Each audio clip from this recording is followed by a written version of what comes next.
pada praktikum kali ini, kita ingin membuktikan dan mempelajari bagaimana perpindahan elektron dapat menyebabkan perubahan kimia atau reaksi redoks. Alat-alat yang digunakan adalah dua buah tembaga, penyempit buaya, baterai, dan gelas beker, dan juga tidak lupa dengan larutan NaCl.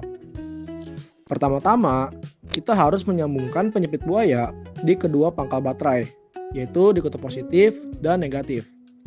Lalu, sambungkan pada tembaga seperti pada video. Jangan lupa juga masukkan larutan NaCl ke dalam gelas beker. Setelah semua siap, mulailah praktikum dengan cara mencelupkan tembaga pada larutan NaCl.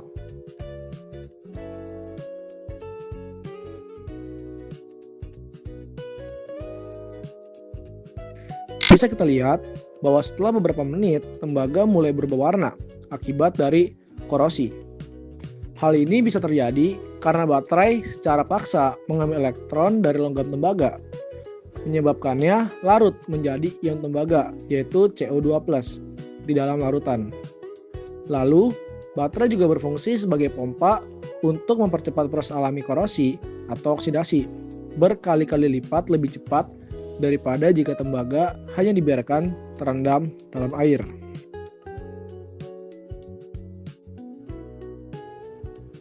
Jika sebelumnya kita sudah melakukan praktikum menggunakan tembaga, sekarang kita akan melakukan praktikum menggunakan karbon. Untuk bahan, alat, dan proses praktikum sama dengan sebelumnya. Tapi yang membedakan adalah penggunaan tembaga yang digantikan dengan karbon dan hasil akhirnya. Pada praktikum ini, kita dapat melihat perbedaan antara perubahan tembaga dengan perubahan karbon. Tidak seperti tembaga, karbon bersifat inert atau sulit bereaksi. Perubahan yang ada adalah munculnya gelembung-gelembung gas pada kedua batang karbon. Baterai memaksa terjadinya elektrolisis pada NaCl.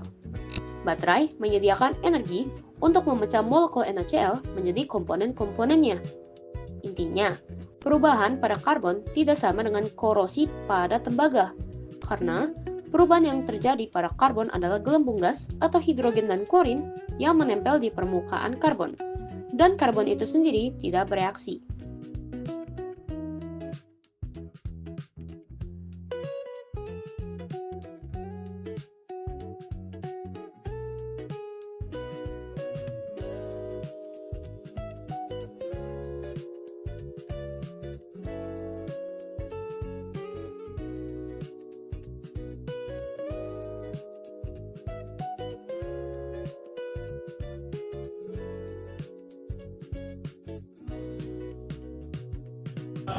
Oke, sekarang di hari keempat, di sini kita lihat kalau misalkan cuka itu dia paku itu kayak korosi gitu, terus juga ada perubahan warna dari awalnya cuka itu bening, sekarang jadi kayak agak sedikit kuning-kuning gitu lah. Terus yang kedua itu dia dari minyak itu kayak apa ya? Kekuningan itu agak memudar dikit lah. Terus juga dari pakunya itu kayak berkarat. Nah, itu lah pokoknya. Itu dari cuka. Oke, sekarang kita masuk ke hari keempat yang dimana di kanan saya ini terdapat larutan NaCl yang kalau kita bisa lihat di sini terdapat endapan dan juga perubahan warna. Teman-teman bisa lihat. Yaro. Oke, kemudian di sebelah tangan kiri saya itu ada yang namanya dicampurkan dengan aquades. Nah, di sini juga itu terdapat endapan, namun dia itu lebih pekat dan masih menempel di bagian area pakunya. Oke. Yaro.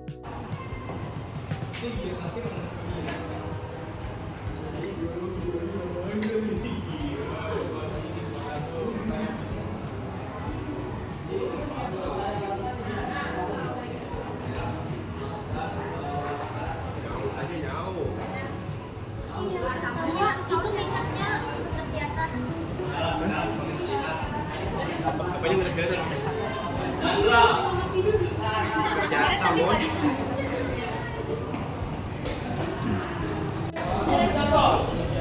Halo semuanya, saya Felix Fiorejo dari kelompok kita kelompok Pakualan. Terus sini kita dari ke-6, kita lihat keadaan dari orang cuka. Di situ dia kayak ada gelembung-gelembung gas. Kelihatan nggak? Terus juga keadaan warnanya masih sama kayak hari kemarin. Terus dari paku juga masih sama. Terus di larutan kedua ini ada minyak. Nah, ini minyak tuh pakunya makin berkorosi, makin berkarat. Terus dari keadaan itu makin jernih larutannya. Terus ini yang ketiga NaCl. Lihat. Ini keadaan pakunya masih sama, terus sudah kayak, tapi ini tuh kayak misalkan lihat di bawahnya tuh. Nah, apa sih endapan ya? Ada endapan. Terus yang keempat itu ada Aquades. Nah ini makin kelihatan jelas. Lihat. Nah, pakunya makin berkarat. Terus juga dia ada endapan di bawahnya. Terus larutannya ya masih sama-sama aja sih. Udah sekian dari saya. Terima kasih, sampai jumpa di hari ke-7. Udah. Halo semuanya, sekarang di hari ke-7. Sekarang kita lihat dari larutan cuka. Itu dia ada kayak gelembung-gelembung. Kita bisa lihat sini. Udah belum? Terus kalau misalkan dari pakunya jadi makin hitam. Nah. Apa lu lihat begitu? Siapa? Nah, terus yang kedua itu dari minyak. Minyak kita lihat di sini nggak ada gelembung. Enggak. Terus dari pakunya kayak makin berkarat. Terus juga dari larutannya makin membening. Awal kan kayak kuning-kuning gitu pekat, sekarang udah kayak bening gitu lah. Kemudian di hari ke-7 yang pada larutan Aquades ini kita bisa melihat beberapa perubahannya, yaitu ada sedikit endapan dan juga ada sedikit residu-residu yang menempel pada pakunya dan terlihat bahwa ini terjadi korosi. Ya, halo semuanya, perkenalkan nama saya Referensi dari Kota Papua. Dan di sini kita udah hari ke-8 untuk mengobservasi larutan Aquades, NaCl, minyak dan cuka yang diisi dengan paku. Dan di sini kita melihat bahwa dari Aquades itu, nah lihat, dia larutannya itu ada endapan dari pakunya, terus juga dari sisi paku itu kayak berkorosi atau berkarat gitu. Kelihatan nggak? Ini nggak terlalu berbeda dari hari ke-7 atau hari sebelumnya. Terus juga ini yang kedua, ada NaCl. Ini NaCl kan bawahnya juga sama, ada endapan juga, lihat. Kelihatan kan? Terus kalau misalnya dari pakunya bedanya ini nggak berkorosi. Dia tetap sama aja kayak hari kemarin juga. Terus tapi di atasnya itu apa ya? Atas itu kayak ada endapan juga kayak di atas. Kata nggak dari kamera? Ya kan? Dari pakunya juga sepertinya harusnya. Terus yang ketiga itu ada minyak. Nah di sini minyak itu dia dari hari pertama sama hari sekarang tuh kelihatan banget larutannya berbeda. Kalau yang pertama itu kan minyaknya warna kuning pekat, sekarang udah mulai memudar gitu ke bening-bening, dan dari pakunya sendiri dia kayak agak apa ya? Kan dia awalnya hitam gitu, sekarang jadi kayak berkorosi, tapi bagian semuanya. Kelihatan nggak dari ini? Terus yang terakhir dari larutan cuka. Nah, cuka ini kan awalnya bening ya. Sekarang dia udah mulai menguning atau keorangan gitu. Terus juga ada gelembung-gelembungnya. Coba lihat deh. Kelihatan.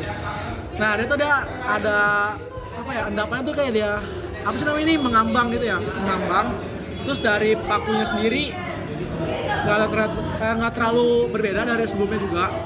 Sama aja sih. Udah. Oke, terima kasih. Ya, sekian observasi di hari ke-8 ini. Dadah.